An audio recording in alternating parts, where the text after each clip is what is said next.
What's going on, guys? This is the Ecom boss coming at you guys from this place, and in today's video we decided to do Q&A on the channel. Before you leave, because it's not a scaling strategy, we're gonna answer the best Facebook ad questions, product research, lookalike audiences, I guess, whatever, banned Facebook accounts, chargebacks, you never know.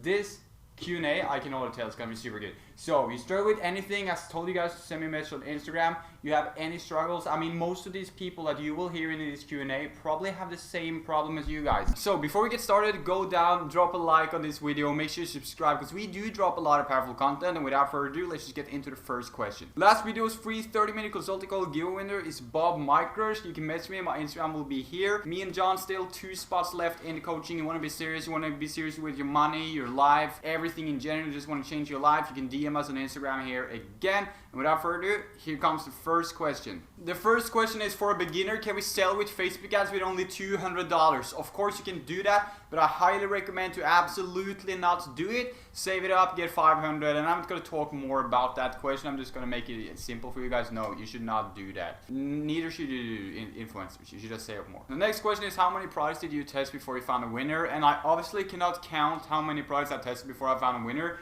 but I'd say like maybe like 20. Because I had a mentor, but he was not good at all. He was a pretty bad coaching program. So I only learned how to test. So I'd say I probably tested like 20 products before I found any success. When I tested my 20 product, it just came along. Like the next one was a winner. It's all about like finding your first product, and when the first product pops off, you'll just find more and more. But the fact that you asked me, of course, you want an eye-opener, you want to start to understand things, but now when you ask me, you're already comparing yourself a little bit to my results, which is not a good idea, because you shouldn't like look at what other people is doing, because your results could be completely different. You could test 50, you could test 1. I have 2 guys in the coaching, Patrick and another guy, tested 1 product, spent $15 to $10 on Facebook ads, popped off 6 figures, his life changed. Then I have other people spending $1,000 without a winner. Depends, guys, it depends. So I'd say like 20 products for me, but it's situational. You guys might test 1 million, you might test 1. It's super random. Usually though, what I say to the people I work with is like 1 in 5 is a winner. Next question is, I've tested 20 products, made 1K in sales, but now down to $400 budget.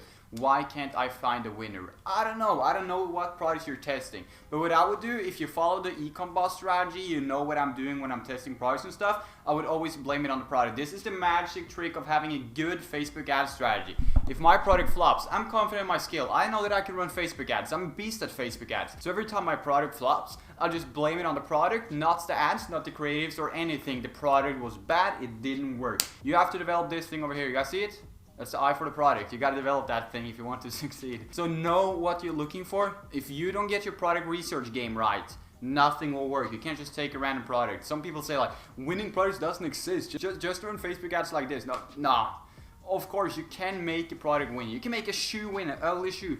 But the chances of you doing that is super low, and it's going to cost so much testing all the different interests. So you just learn to understand what you're looking for. You need a high converting problem-solving problem, or something that's just cool, unique, new to the market. You guys remember the fidget spinner? I'll show you guys that the thing with the fidget spinner is like it obviously doesn't work now, but it was super unique. It was something we've never seen before. And now the new thing is like, I found a boomerang spinner which just spins out the fidget spinner. It comes in LED, spins, and then it spins back to you. That's not a problem solver, but it's a super cool product, and I would like to have it, right?